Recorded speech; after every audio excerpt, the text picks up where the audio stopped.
তো গাইজ দেখো, শপিং করতে গেছিলাম, সবেমাত্র বাড়িতে এলাম, তাই ভাবলাম বন্ধুদের সঙ্গে শেয়ার করি কি কি শপিং করে নিয়ে এলাম।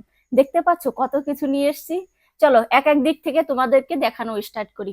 এখানে আছে জামা কাপড় শুকানোর ক্লিপ, আর এখানে আছে ছেলের এক জোড়া চপ্পল, তার সঙ্গে আছে স্কুলের শু। চপ্পল জোড়া নিয়েছে 200 টাকা, শু নিয়েছে 900 টাকা। দামটাও বলে দিলাম। আমার মেয়ের জন্য টি শার্ট, এই যে ওর পাপা চয়েস করেছে এটা। ওনার হচ্ছে পিঙ্ক কালার, ইয়েলো কালার এইসব টাইপের বেশি পছন্দ। বলে যে মেয়ের ভালো লাগবে ওই কালার পরলে। এটাকে নাইটি বলবো না কি বলবো আমি নিজেই বুঝতে পারছি না। টপটা আমার দেখো, নিচের দিকে দেখেছো ডিজাইন কত সুন্দর। আর এই একটা আছে পিঙ্ক কালারের, দুটোই একই রকম লম্বা হাতা, বুঝেছো। এখানে আছে Surf Excel Matic liquid 4 litre.